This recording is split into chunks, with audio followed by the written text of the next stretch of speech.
If nobody talks about you, then you are nobody.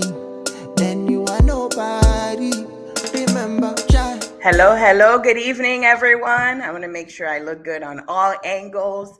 Good evening, everyone. Good afternoon. Good afternoon, those of you who are watching on Facebook, those of you who are watching on YouTube. All right. Welcome. I think this is the fourth episode of the Rich Roots series. Okay. And today we are going to be discussing money traumas. Okay. So the name of this live today is Let's Talk About Money Traumas. Now, why did I decide to do this live? It's funny because I was having a conversation with another financial professional, and I told them exactly what I do, which is I help people with their money, right? And not just with managing your money or investing and all that jazz, but I also help people have a better relationship with money. All right, and I told her that a lot of times, the client knows what to do, right? You give them a budget, you give them a strategy, and this is me as a financial professional speaking to another financial professional. Hi, Oshun Kemebi, all is one. Nice to have you, right? And so I'm speaking to another financial professional, and I told her, sometimes you give the client a strategy, you give the client a budget, but there's always this invisible force, this invisible block that's stopping the client from actually taking action, right? From actually implementing the knowledge. A lot of times we know what to do, but there's something stopping us from actually doing it. Type in a one if you're with me. Those of you who are watching on YouTube, I got a couple of people on Facebook, right? Type in a one if you're watching, if you're with me, right? Sometimes we know what to do, right? Actually, not just sometimes, a lot of times we know what to do, right? But somehow there's something stopping us from actually doing what we know we're supposed to do. What is it? What is that invisible block? What is that invisible energy that's stopping us from spending less, from investing, from savings, right? What is that invisible force that's causing that every single time I save money, right? Something happens. There's an emergency that wipes it all out, right? I had a client. Every time she gets to about $2,000 saved, there's a $2,000 emergency that happens. Right? Every single time she's about to save money, there's always something that stops it, or there's always a reason to spend, right? Or there's that, I know I shouldn't be doing this, but I'm going to swipe anyway type thing. So what is it? All right. All is one, Olaia, all is one, Priestess Olaia. All right. I see some of you. All right. So today we're going to talk about that. We're going to talk about the money traumas. All right.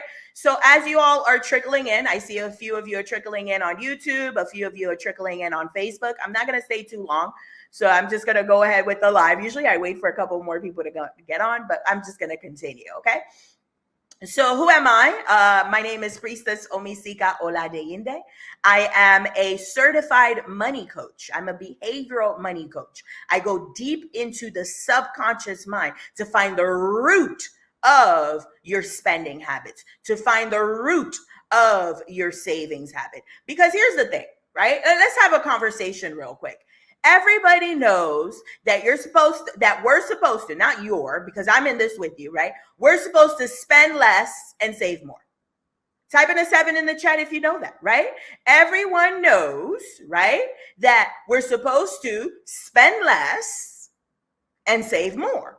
Now, is that mind-blowing information? Is that groundbreaking information?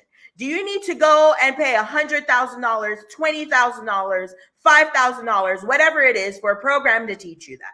You don't need to go and watch 500 different courses. You don't need to go seven hours into the YouTube rabbit hole to know that, all right, we're supposed to spend less and save more. But why is it so hard to actually do it? Talk to me in the chat. Why is it so hard to actually spend less and save more? We already know we're supposed to do it.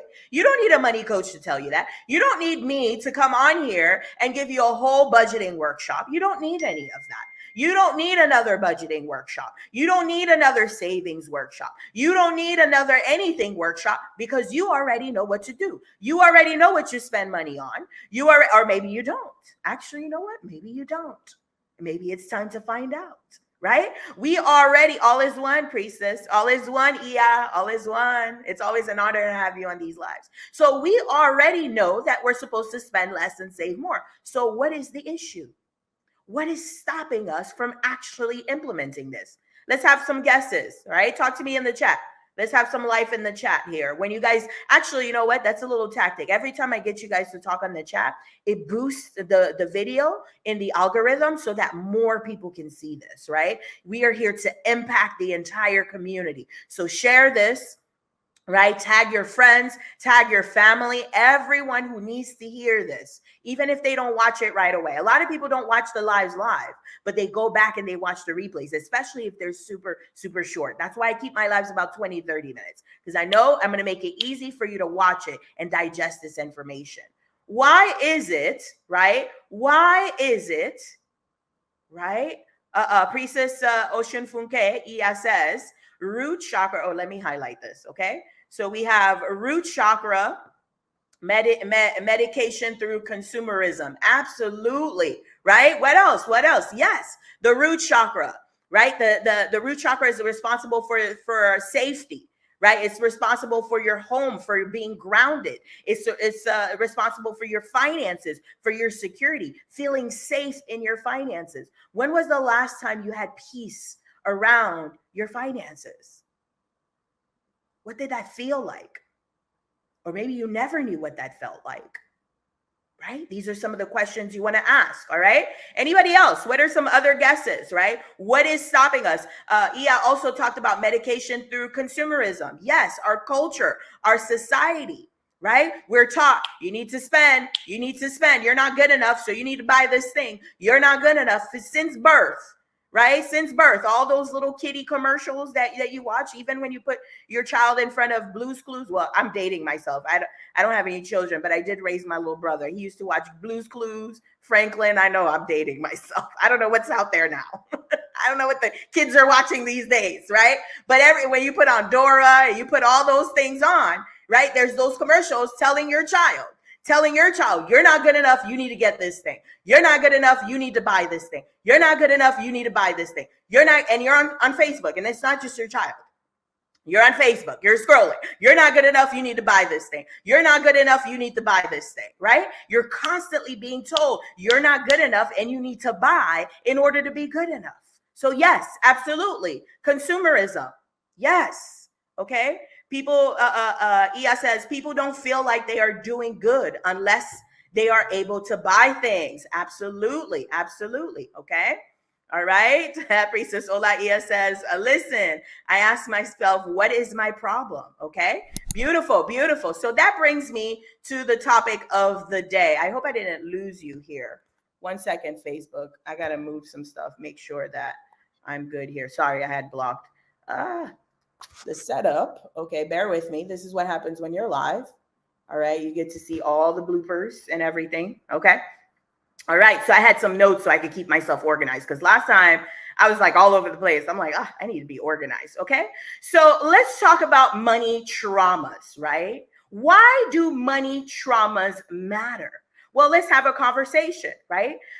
First, before we even talk about why do money traumas matter, let's talk about what is a money trauma. Actually, let's have a guess. Let's see you guys guess in the chat. If you had to guess, what does it mean to have a money trauma? What is a money trauma? What is the definition of a money trauma? Okay. Sacred Feminine Alchemy says bad mindset and money or on money or credit. Absolutely. Those are some reasons. Those are some reasons why we stop ourselves from actually spending less and saving more. Right. Absolutely. Okay. So what is a money trauma? What is money trauma? How do you define money trauma? Okay. I'm going to see. Let's see some guesses. Anybody on Facebook? How are we doing Facebook over here? Let's give Facebook a little love. All right, so I just pressed something and I have no idea what I just pressed. I was trying to put a little comment on here. Hello, comment sections. Hello, Facebook. How we doing? If you're watching this live, please type in a live on Facebook. If you're watching this on the replay, go ahead and type in replay so that the algorithm can show it to more people. Okay. Sacred Feminine Alchemy says, following trends and fads, preventing savings and fundings on being responsible. Okay, beautiful. All right, so nobody guessed what is a money trauma. So let's just, oh, there we go. Okay, Oshun Kamebi says, inability to have a healthy relationship with money. Very, very good guess, Oshun Kamebi. Okay, so a money trauma, if you're going to write this in your notes, a money traumas are deeply rooted emotional experiences, okay? They are deeply rooted. They're deeply rooted inside of your subconscious mind, okay? They're emotional experiences. Let's pause for a second, okay? When we're talking about the brain, right, there are three main components of the brain, all right? You guys following me? There are three main components of the brain. There is the frontal lobe, which is where you have all of your logic, right? This is where your creativity is. This is where you connect to the ethers. That's why your third eye is right there, right? This is where you're able to expand your mind. This is where your imagination is. This is where you have a concept of time, concept of worthiness. Type in a 1 in the chat if you're with me, okay? So the frontal lobe, those of you just joining us, right? The frontal lobe is where we have all the logic, all the imagination, all the concept of time, a concept of self, because concept of self-worth, right? This is where the frontal lobe is, all right? Then we have the middle part of the brain, which is the emotional part of the brain, right? This is where we hold all the emotions, and all emotions go down to fear and greed, all right? Everything is rooted in fear. I'm sorry, not greed. I'm talking about the stock market, fear and love. Thinking about the stock market. My bad. The stock market is fear and greed. Okay. Look at that. Negative on top of negative. We see that? Freudian slip there. Okay. Fear and love. I'm so sorry. The duality of fear and love, right? So all emotions are tied to fear or love. Well, Kat, what about jealousy? Jealousy is tied to fear, right? The only reason why we're jealous of anything or anyone is because we fear that we're not enough. Right? What about anger? Anger is fear. Fear that we are not being heard. Fear that we are not being understood. Fear of something, right? What about happiness? Well, that's love, right? What about joy and excitement? That's love. So all emotions are rooted in fear or love. And then the third part of the brain, we call it the reptilian brain. Okay, the reptilian brain. This is the part of the brain that's responsible for your heart beating. Think about it. Do you have to think about your heart beating? Do you have to think about digesting your food? Do you have to think about blinking your eyes? Do you have to think about creating saliva to be able to eat and digest the food? You don't have to think about any of that, right? Thank God we don't have to think about all that, because that would be overwhelming. Imagine having all the thoughts inside of your mind, and you had to remember to breathe, and you had to remember to have your heartbeat. That is there's a lot of responsibility, right? And that's why your subconscious mind takes care of all of that. So think about all the things that are autopilot, right? All the things that are on autopilot are controlled by your subconscious mind. Type in a 7 if you're with me. Type in a 0 if I lost you. I took a minute to teach real quick. So I want to make sure everybody understood this, because it's very important for you to understand that concept in order to continue this conversation. So is this clear for everyone? Okay. So we have the frontal lobe, which is all. Hi, Jamia. Nice to see you, Queen. Hello, hello. Nice to see you on Facebook. All right. All right. So we have the frontal lobe, which is responsible for logic, imagination, your sense of self, your sense of worth. We have the emotions, which is tied to fear and love. And then we have the subconscious, which is all the things that you do on autopilot. Okay. Type in a 7 in the chat. If you're watching the replay, type in a 7 in the chat. If you're watching the live, type in a 7 in the chat. Okay. All right. So now let's go back to the definition of a money trauma. Okay. So a money trauma is a deeply rooted emotional experience. Okay. Related to financial situations that negatively impacted the way that you behave around money. I'm going to say that one more time. A money trauma is a deeply rooted emotional experience. Where is that in your brain? Talk to me in the chat. Remember, we just talked about this, right? We just talked about that. The frontal lobe, the middle, the emotional part of the brain, and then you have the subconscious mind, okay? Which part of your brain do you think that your money traumas are stored in? The frontal lobe, the middle, or the subconscious? Talk to me in the chat, okay? All right. So money traumas are deeply rooted emotional experiences related to financial situations that negatively impacted your money behaviors. Okay. So let's see the chat here. Let's take a break and let's go into the chat. All right. All right. It's the same chats. Okay. Nothing new. Okay. All right. I don't see sevens or nothing. I don't see no numbers. So hopefully you guys get this because I'm going to move on. Okay. Okay, and I know it's lunchtime, so I don't know if anybody's actually watching. Okay, all right, so impacting. So now let's talk about why do we care about money traumas? Why do I care about a money trauma? Why does that matter to me? Well, here's the thing. Remember what we talked about, right? Money traumas are deeply rooted emotional experiences that impact the way that you behave around money. And so why do I care about money traumas?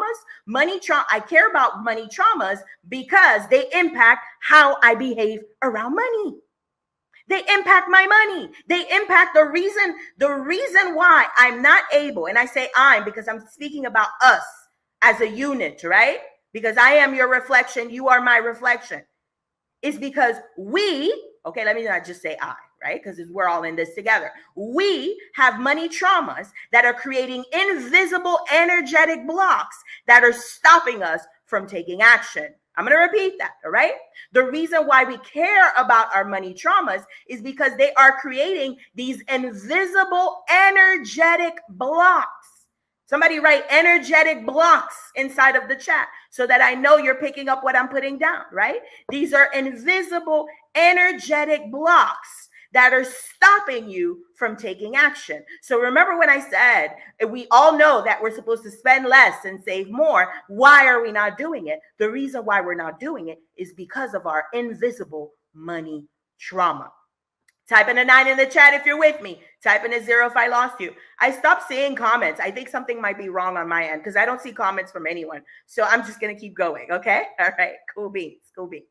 All right. So, there we go. I see one comment. Energetic block. So somebody's listening. There you go. Got a 9. Okay. I think there might have been a lag or something. Okay. Beautiful. Beautiful. So let's talk about some examples of money traumas, right? What are some examples of money traumas? Let's have a conversation. What are some examples of money traumas? The first example that I have on my notes is childhood poverty.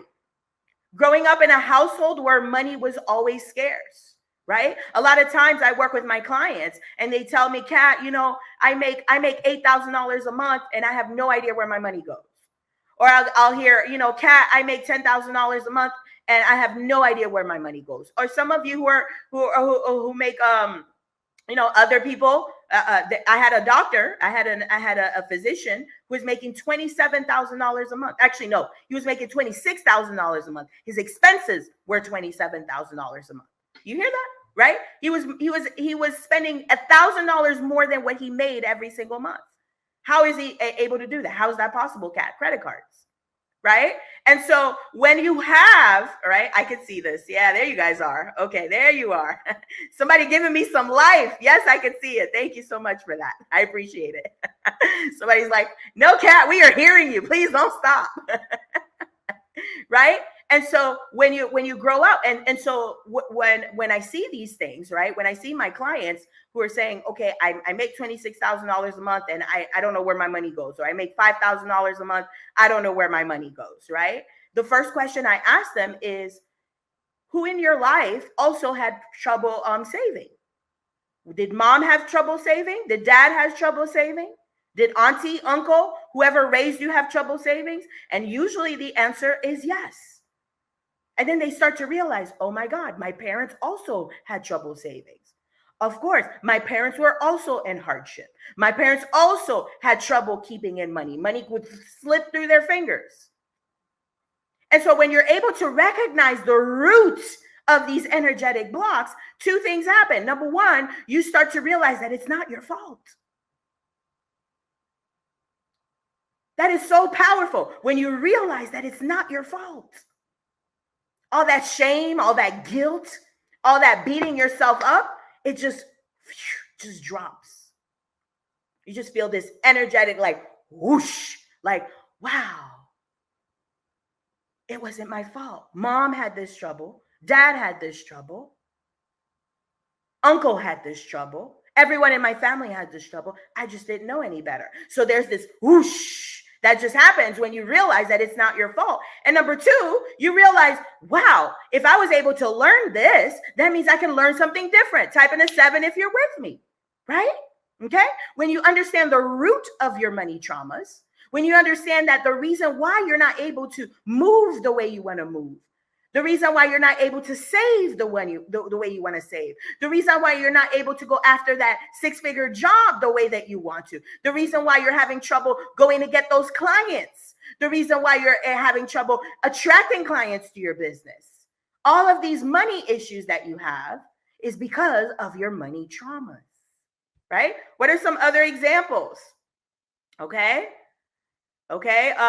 Priestess Ola Ia says, some of mine are not showing up. Tell me a little bit more. All right. I'm not quite sure what that means, but tell me a little bit more. Maybe we could dissect that a little bit. Okay.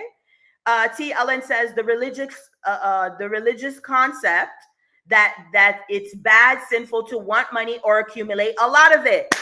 Woo! I'm so glad somebody said it. Shit. Aibo. Yes. Yes. Yes. Yes. Yes, yes. Thank you for that example. Absolutely. The religious concept that it's bad or sinful to want money or accumulate a lot of it. I don't know if you guys remember from one of my episodes, I talked about this lake behind here. This is abundant. The trees are abundant. If you look around you, everywhere in nature, the cells on your skin is abundant.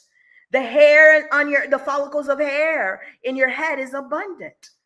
The information inside of your mind is abundant. Everything around you, everything in nature is abundant.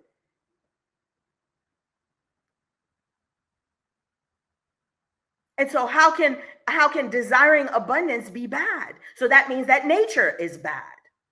Is that the truth? Is nature bad is this tree bad for having all those leaves? How dare this tree have all those leaves? How dare this lake back here have all that water? How dare you? They must be ashamed. How dare this tree just hog up all that sunlight, all that fresh air? How dare it?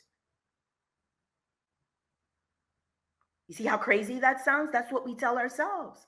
How dare we want more? How dare we multiply? How dare we be fruitful and multiply? How dare we be useful and multiply? I'm sorry, fruitful, useful, of course. Fruitful and multiply. How dare we? See how crazy that sounds? But that's what we've been telling ourselves subconsciously, okay? Beautiful. That's a good one. Let's keep going, right? 10 Figures says, being afraid to circulate money. Oh, that's another one. You're coming in hot. Oh, no, that's somebody else, okay? Both of you have a T with your name, right? You're coming in hot, right? Being afraid to circulate money. Absolutely, right? That's another one. Where earlier I talked about the trouble with savings. There's the opposite, okay? I'll tell you a little story, actually. I'm glad you brought this up. I'll tell you a story. So one of my clients, right? She had, she came to me and she wanted to learn how to invest, right? And she also wanted to buy her first house. And so we worked together, all of that. You know, we did some money mindset things. We put together a financial plan. We set up her investments. We got her all ready. And about a year later, she was able to save $75,000. This is an attorney, right? She's actually living with her parents. She's not living with her parents. If anything, her parents are living with her, right? She's taking care of her parents. She's an attorney making, I think, about 12 or 15K a month. I can't remember how much she was making, right? But she was able to save $75,000, right? And so we had a conversation and I said, okay, so what do you plan on doing with this $75,000? Do you plan on investing in real estate? Do you plan on buying land? Do you want to buy a business? What would you like to do with it? And she said to me, Kat, I'm so scared. I'm scared to touch this money. Help. And so sometimes it's not trouble savings, right? I may not be talking to you if I tell you that you're having trouble saving. Sometimes it's the complete opposite. We hog all the money.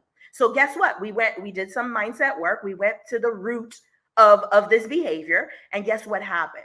When she was little, right? When she was little, her grandmother used to give her money. And she would save this money, right? She would save the money, and put it in her little piggy bank. Well, her mother, unbeknownst to her, right? So she had money unbeknownst to her during her quinceanera. This was a Hispanic young lady, okay? During her quinceanera, her mother took that piggy bank, right? And used all the money without her knowing, all right? Without her knowing, took all that money and paid for her quinceanera. And so that created a money trauma for her. She felt that her money could be taken away at any time. Type in a 7 if that resonates, right? And so she had to, so she would hold on to the money for her dear life. Like, I better hold on to this because it might be taken away, or somebody might take advantage of me, or I might be scammed. Type in a 7 if you've ever thought that. Oh, this must not be right. This is too good to be true. I'm not going to spend that money. I need to hold on to this money for dear life because I don't know if I'm going to make any more, or it's too hard to make more. So I'm just going to hold on to this. That's another one. Absolutely. Thank you for that one. Okay. Ia says, poverty is pious, wealth is gluttonous, or so people are often thought in church. Absolutely. That does sound insane when you condemn nature for being abundant. Absolutely. And that's what we're doing. We are condemning ourselves. We are part of nature. Take a look at your skin. This is pure earth. You look like the trees. You're the same color as the trees.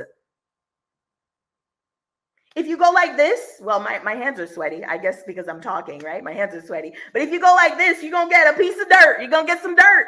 You are nature. The electricity in your heart, the water that's flowing through your blood, the air that's inside your lungs. You are nature. So when you're condemning yourself for being abundant, you're condemning nature. Absolutely.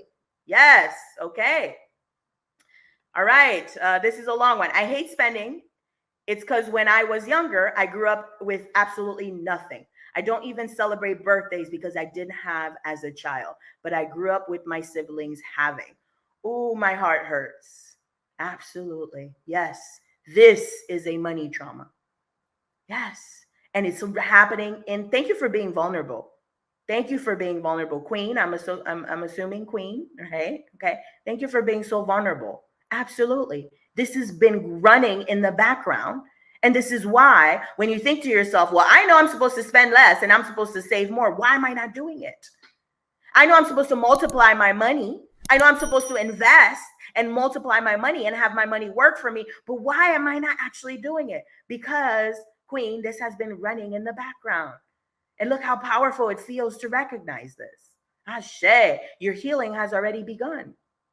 Absolutely. I love that. Okay. Beautiful. Beautiful. Okay. Some other examples of money traumas, right? Parents fighting about money. Woo, this is a big one, right? Especially if your parents had two different views of money, right?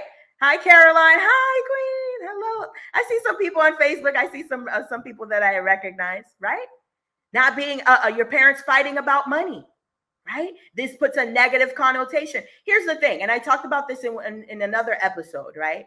The first 7 years of your life, right? According to psychologists, according to that whole industry, the psychology industry, the first 7 years of your life. And some experts will tell you the first 3 years of your life. Some will say it can extend until preteens. But in general, like you said, like we all know, there's no absolutes with humans, right? There is zero absolutes with humans. There's always an exception to the rule, okay? There's always a few exceptions to the rule, right? But on average, right, the first 7 years of your life is where you learn about life. This is where your brain gets all of its programming. This is where you learn about relationships. This is where you learn about money. This is where you learn about family. This is where you learn how to cook. This is where you learn how to walk. This is where you learn how to talk. This is when you learn how to read. You guys picking up what I'm putting down? You learn so much about data. You gather all of the data around you, right, to formulate new programming about the world. And so when you witness your parents fighting about money, especially if mom and dad have two completely different views around money, guess what? That goes into the subconscious. Beautiful, beautiful. Let's do one more example, right? Financial abuse. Or actually, yeah, I got another one actually. Financial abuse.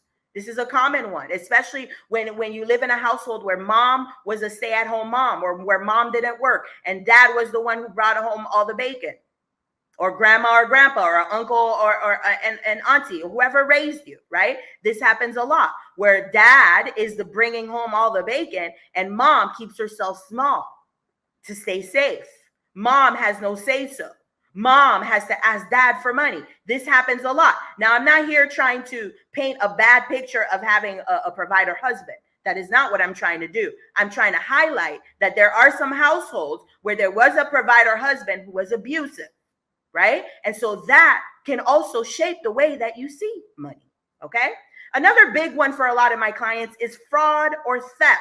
This one is huge, especially if you witness a robbery while you were a child, or you experienced a robbery, or maybe you didn't experience it, but your parents did. And it doesn't have to be a breaking and entering, right? Sometimes we think trauma has to be this big, huge thing, right? Here's the thing. The brain doesn't know when there's a lion coming at you or whether you're watching a lion on TV. The brain doesn't know. The brain just knows it's time to panic. So all traumas are reacting. The brain reacts to all traumas the same exact way. And so it doesn't need to be this huge, big thing, breaking and entering, and they literally tore up your whole house. It could just be that your parents were scammed, or a member in the family never paid back your parents, or a member in the family took over a house that wasn't theirs, or you notice a death in the family, and then there was a lot of arguing around assets, around grandma's house, who inherits this, who inherits that. All of these things contribute to your money trauma. Okay. All right. Okay. Beautiful. Beautiful. So, this young lady says, please give insight in regard to blessing others for return blessings. We are often told that this in prosperity teachings. Yes, absolutely. Right? If you take a look, that's a good point. If you take a look at this lake here, is this lake not giving? If I go and get a bucket of water in this lake, is this lake going to come and swallow me and say, no, you can't touch my water? No. Right? These leaves here, if I go and grab some leaves, let's say they were leaves that I could make some tea with, or some sort of tea. If I go and grab some leaves, is the tree going to smack me and say, no, you can't have any of my leaves? No. Right? And so if I take some leaves from the tree, right, will that hurt the tree to where the tree can no longer grow leaves? Now, if I overdo it, the answer is yes. But if I take a few leaves, the leaves will go right back. Same with the water. If I go and get a bucket of water, there will be more, right? And so when we're giving, we want to give from a place of abundance, not giving from a place of guilt. When you give because, oh, you better give or else, pow, pow, and you're putting that energy into your money, and guess what? You're going to receive that same energy back. But when you're giving from a place of abundance, meaning you have more than enough, and because you have more than enough, then you're giving, then it's going to keep coming back to you. Absolutely. But if you're giving and you're hurting yourself in the process, there's going to come a point in time where you can't give to anyone, not even yourself.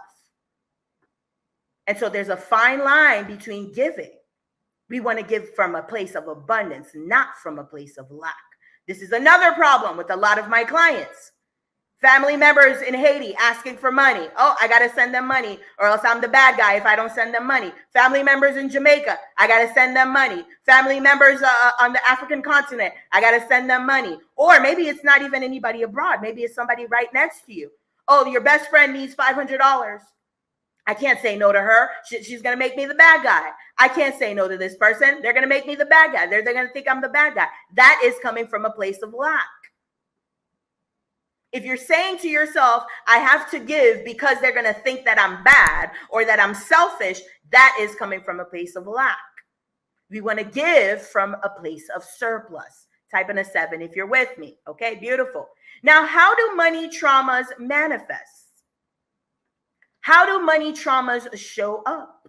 We talked about it a lot, right? The fear of spending, compulsive savings, right? Impulsive spending, spending and over, going on a shopping spree and just swipity swipe. And for some reason, you just can't stop yourself. You're like, one more, just this one more thing, or this one more thing, or having money in your hands, right? After you pay all your bills are paid and you're all good. And then you have money left over and now you become anxious about it. You're like, I have money left over. I need to spend it. I got to find something to spend it. I have money left over. That is how money traumas show up. What if it was safe to multiply that money you have left over? What if it was safe to lock it away for your future self? What if it was safe to put it to the side so that your future self can get out of it in any emergency in the future? Right? Okay. Awesome. So that's it for today. This is part 1. We're going to go a little bit deeper next week. We're going to go a lot deeper. We're going to talk about now that we understand money traumas, right? Okay, Kat, I get it. I understand money traumas, right? I'm able to see some things, all right? Now that we get money traumas, how do we fix it? What needs to happen in order to fix it? So stay tuned for part 2, all right? Type in a 7 in the chat if you'd like to be tagged in the part 2, okay? Don't forget, everybody, tune in every Monday, every single Monday. Put it into your calendar, okay? Every single Monday at 1 p.m. Tune in. You don't even have to. You see how I'm like, type in a 7, type in a this. You don't even have to do none of that. Some of you are watching at work. If you're on your lunch break, whatever the case is, right? You can go ahead and put that into your calendar. I'm going to be on at 1 p.m. If it's like 101 or 102 and you don't see me, just know that I'm behind the scenes trying to get everything ready and coming on. Now, if you see it's 110 and you don't see me, something's happening, okay? But I had someone text me one time. It was 101. They're like, are you coming on? I'm like, yes. Yes, I am on my way. Yes. Okay. So 1 p.m. every single Monday. And those of you who are interested in working with me, where you're like, Kat, man, you're speaking my language, man. You help me see things differently. I want more. I want to learn more. You can go to learnorishahoodoo.com. All right. Sorry, Facebook over here. All right. Let me type it here on Facebook. So you can go to learnorishahoodoo.com. Okay. And go ahead and look for some classes. All right. I have a few classes. I have New Year, New Money, which you can do at any point. Right. You can do this at any time. It doesn't have to be New Year. Right. It was just something I did special for the new year. If you're a little bit unsure and you're like, I'm not sure, Kat, I don't know if I could do this, just text me before you buy it. And then I'll either tell you, okay, do this instead, or you'll be okay, type of thing. Okay. So any questions, comments, or observations? Do you guys like this topic? All right. I'm testing different topics to see which one you guys like the most. Okay. So you guys, what do you guys think? You guys like this topic? Talk to me in this chat. Kat is amazing, y'all. Thank you, Jamea. Jamea is actually a client with me. Let's go, Queen. I'm so excited. I don't want to put your business out there, but when we accomplish everything, I'm going to show you off. I can't wait to show you off. All right, everyone, have a great night. I don't see any questions. All right. Remember, Rich Roots series every Monday at 1 p.m. Bye.